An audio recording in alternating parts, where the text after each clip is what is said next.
제 나이 62입니다. 남편 장례를 치르고 돌아온 날 저는 처음으로 알았습니다. 내가 35년 동안 남편이라고 믿고 살았던 사람이 사실은 한 집 남편이 아니라 두 집을 오가던 사람이었다는 걸요. 그날 밤 저는 울지 않았습니다. 장례식장에서는 그렇게 울었으면서도 막상 집에 돌아와 상복을 벗고 거울 앞에 섰을 땐 눈물 대신 헛웃음이 나왔습니다. 와, 이 인간은 죽어서까지 사람을 놀라게 하네. 살면서 남편 욕을 그렇게 크게 해본 건 처음이었습니다. 남편은 일주일 전 새벽 갑자기 심장마비로 세상을 떠났습니다. 평소 혈압이 좀 높긴 했지만 그렇게 허망하게 갈 줄은 몰랐습니다. 조문객은 많았습니다. 남편이 사람 사귀는 건 참 잘했거든요. 동네 모임, 거래처 사람, 납품기사, 고등학교 친구, 심지어 제가 처음 보는 얼굴들까지 와서 참 좋은 분이셨다고 울먹이고 갔습니다. 저는 그 말이 싫지도 좋지도 않았습니다. 장례식장에선 다들 그렇게 말하니까요. 그런데 발인 전날 밤 조문객이 거의 빠지고 가족들만 남았을 때 한 여자분이 빈소에 들어왔습니다. 검은 정장에 검은 구두, 머리는 단정히 묶었고 나이는 저보다 2~3살 어려 보였습니다. 40도 아니고 50도 아니고 저처럼 세월을 얼굴로 정직하게 맞은 사람.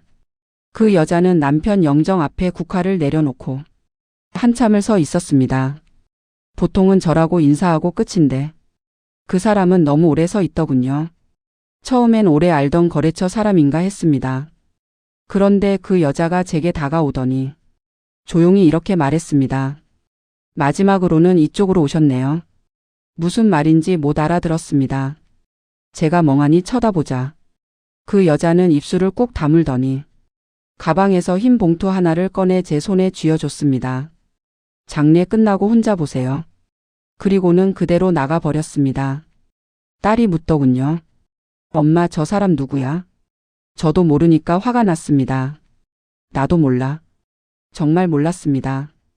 하지만 그 봉투를 받는 순간부터 제 심장이 이상하게 뛰기 시작했습니다. 설명은 안 되는데 그 봉투 안에 제 인생 뒤집는 게 들어있을 것 같은 느낌. 장례가 끝나고 집에 돌아온 그날 밤 저는 부엌 식탁에 혼자 앉아 그 봉투를 열었습니다. 안에는 사진 6장이 들어 있었습니다. 처음 사진을 보는 순간 저는 숨이 멎는 줄 알았습니다. 제 남편이었습니다. 그런데 우리 집이 아니었습니다. 낯선 거실, 낯선 소파, 낯선 커튼 앞에서 남편이 편한 차림으로 앉아 웃고 있었습니다. 다음 사진엔 아예 앞치마까지 두르고 미역국 냄비 뚜껑을 열고 있더군요. 또 다른 사진에서는 그날 장례식장에 왔던 그 여자와 나란히 앉아 케이크 앞에서 웃고 있었습니다. 사진 뒤에는 날짜가 적혀 있었습니다. 2006년, 2009년, 2013년, 2018년, 2024년, 무려 20년 가까운 시간의 사진이었습니다. 저는 손이 덜덜 떨렸습니다. 처음엔 합성인가 했습니다. 그런데 사진 속 남편이 입고 있는 셔츠 하나가 눈에 익었습니다. 제가 백화점 세일 때 사준 거였거든요. 그리고 앞치마도 알았습니다. 우리 집에서 몇 년 전에 없어진 줄 알았던 그 체크무늬 앞치마였습니다. 그 인간이 앞치마를 들고 다른 집에 가 있었던 겁니다. 그 순간 너무 기가 막혀서 눈물이 나야 하는데 웃음이 나왔습니다. 미쳤네, 앞치마까지 챙겨 다녔네. 사람이 너무 어이없으면 슬픔보다 웃음이 먼저 나오는 모양입니다. 봉투 안에는 사진만 있는 게 아니었습니다. 작은 메모가 한 장 더 들어 있었습니다. 그 사람은 화요일부터 금요일까지 여기서 살았습니다. 당신도 속았겠지만 저도 속았습니다. 그 문장을 읽는 순간 제 머릿속에 지난 20년이 주마등처럼 지나갔습니다. 남편은 늘 말했습니다. 지방 창고 관리 때문에 며칠 내려가야 해. 이번 주도 거래처 접대가 늦는다. 창원 쪽 납품이 밀려서 사흘은 있어야 해. 저는 한 번도 의심하지 않았습니다. 남편은 원래 집에 붙어 있는 스타일도 아니었고 사업하는 사람은 바쁘다 싶었고 무엇보다 나이 들수록 남편이 집에 없는 날이 오히려 편할 때도 있었으니까요. 그런데 그 사흘 나흘이 거래처가 아니라 다른 집이었다니. 다음 날 아침 저는 장롱 및 서랍부터 뒤졌습니다. 그리고 진짜로 나왔습니다. 작은 열쇠 하나, 제가 본 적 없는 체크카드 한 장, 그리고 낯선 주소가 적힌 아파트 관리비 고지서. 주소는 인천 송도였습니다. 우리 집은 서울인데 남편이 지방 창고라고 하며 다녔던 곳은 말만 지방이었지 바다 보이는 아파트였던 거죠. 저는 딸에게도 아들에게도 말하지 않았습니다. 이건 일단 제가 직접 봐야겠더군요. 그날 오후 상복 위에 코트만 걸치고 저는 송도로 갔습니다. 평일 낮이라 길은 막히지 않았습니다. 차 안에서 계속 생각했습니다. 가서 뭘 할 건데? 문 열어주는 여자가 있으면 뭐라고 할 건데? 죽은 남편 불륜 상대 찾아와서 당신 누구냐고 물을 건가? 그런데 막상 아파트 앞에 도착하니까 머리가 너무 맑아졌습니다. 오히려 차분해지더군요. 초인종을 눌렀습니다. 잠시 후 문이 열렸고 그 여자였습니다. 장례식장에 왔던 바로 그 여자. 그 사람도 저를 보자마자 놀라기보다 지친 얼굴로 한숨부터 쉬었습니다. 오실 줄 알았어요. 저는 현관에 서서 말했습니다. 20년이라면서요. 그 여자는 잠깐 눈을 감았다 뜨더니 문을 더 열었습니다. 들어오세요. 들어가는 순간 제 다리가 풀릴 뻔했습니다. 거실 벽에 걸린 시계, 베란다에 놓인 낚싯대, 소파 옆에 벗어놓은 남자 슬리퍼, 책장 위 돋보기 안경까지 전부 남편 것이었습니다. 정확히 말하면 우리 집에도 있는 남편 물건들이 여기에도 똑같이 있었습니다. 마치 남편이 복사라도 된 것처럼요. 저는 소파를 보며 말했습니다. 여기서도 살림했네요. 그 여자가 씁쓸하게 웃었습니다. 네, 아주 성실하게요. 그 말이 너무 웃겨서 저도 모르게 피식했습니다. 정말 웃긴 건 이 상황에서 둘 다 웃었다는 겁니다. 그 여자는 자기 이름이 정미라라고 했습니다. 올해 59. 20년 전 남편을 만났고 그때 남편은 자기가 오래전에 아내와 별거했다고 말했다고 했습니다. 자식들은 다 컸고 서류만 정리 안 된 상태라고요. 저는 그 말을 듣고 정말 기가 차서 말했습니다. 별거는 개뿔. 주말마다 우리 집 와서 삼겹살 구워 먹었어요. 그러자 그 여자도 바로 받아치더군요. 그럼 화요일마다 저한테 와서는 된장찌개 2그릇씩 먹고 갔어요. 순간 둘 다 입을 다물었습니다. 같은 남자가 한 집에서는 삼겹살 먹고 다른 집에서는 된장찌개 먹고 아주 체계적으로 살고 있었던 겁니다. 그 여자는 찬장에서 앨범을 꺼내 보여줬습니다. 제주도 여행 사진, 강릉 바닷가 사진, 환갑잔치 사진. 환갑잔치 사진을 보는 순간 저는 또 한 번 머리를 얻어맞은 기분이었습니다. 남편의 환갑잔치는 분명 우리 집에서도 했습니다. 애들까지 다 모여서 식당에서요. 그런데 여기에도 환갑 케이크가 있었습니다. 촛불 숫자 60, 꽃다발, 그리고 저 여자와 단둘이 찍은 사진. 저는 기막혀서 말했습니다. 이 인간 환갑을 2번 했네. 정미라 씨가 한숨을 쉬었습니다. 전 그것도 모르고 그날 진짜 감동받았어요. 저도요. 그 한마디 하고 둘 다 한참 말이 없었습니다. 웃기죠? 남편한테 동시에 감동받았던 두 여자가 죽은 뒤에야 같은 사진첩 앞에 앉아 있다니. 그런데 진짜 문제는 그 다음이었습니다. 정미라 씨가 서랍에서 서류 봉투를 꺼내더니 제 앞으로 밀었습니다. 사실 제가 장례식장까지 찾아간 건 이것 때문이에요. 안에는 대출 서류가 들어 있었습니다. 명의는 정미라. 금액은 1억 2천.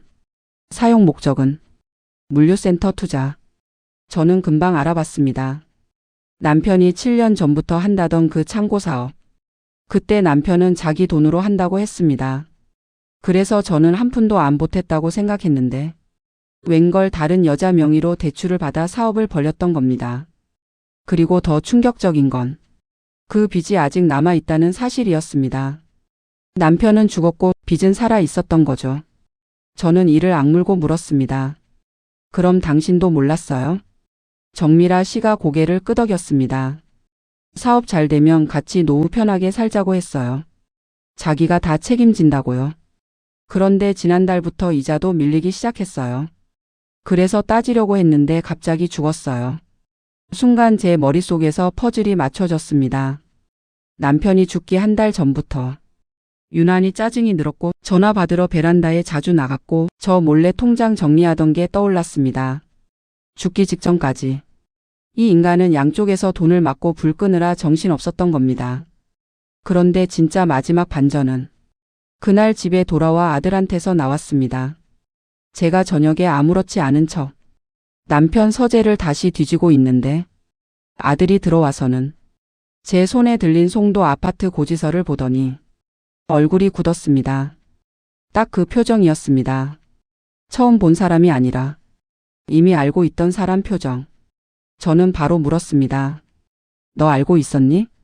아들은 처음엔 아니라고 했습니다. 그런데 제가 아무 말 없이 계속 쳐다보니까 결국 털어놓더군요. 3년 전에 우연히 알았어. 그 순간 제 속이 뒤집혔습니다. 근데 왜 말 안 했어? 아들은 고개를 못 들고 중얼거렸습니다. 아빠가 무릎 꿇고 빌었어. 엄마 알면 죽는다고. 정리할 시간만 달라고 했어. 그래서? 가게 보증금 좀 도와준다길래 저는 그 자리에서 손에 쥔 고지서를 던져버렸습니다.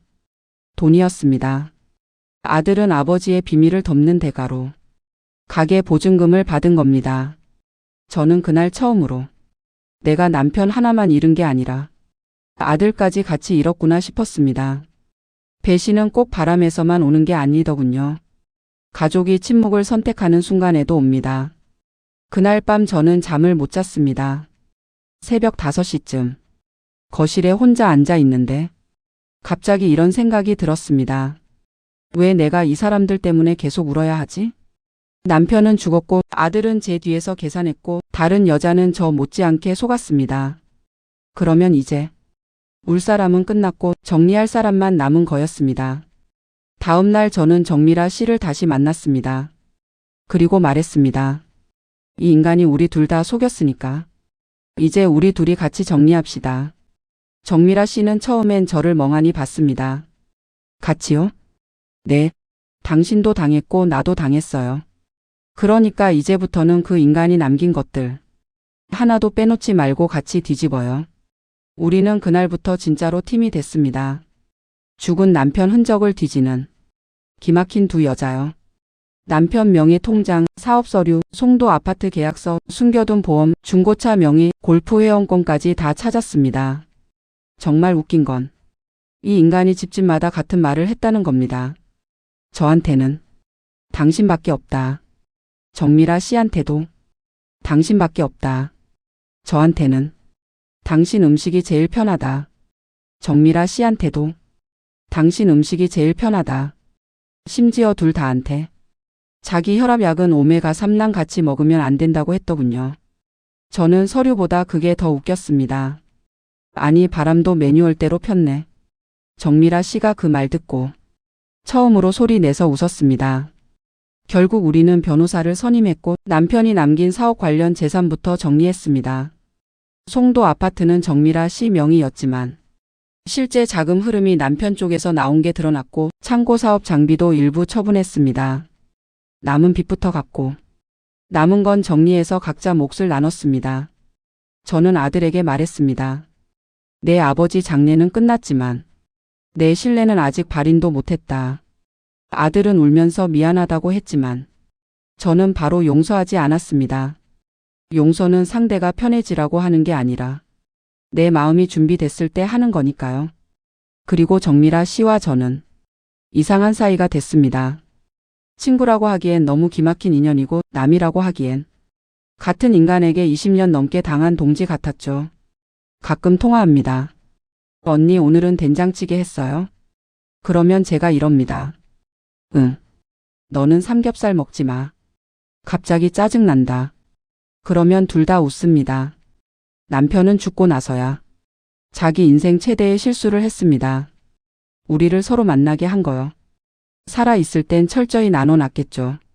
화요일부터 금요일은 저쪽, 금요일 밤부터 월요일은 이쪽, 생일 2번, 환갑 2번, 거짓말은 20회. 그런데 죽고 나니까 결국 두 여자가 한자리에 앉아 그 사람의 거짓말 장부를 같이 넘기게 됐습니다. 저는 이제 압니다. 남편 장례 끝나고 제가 알게 된 건 단순히 다른 여자가 있었다는 사실이 아니었습니다.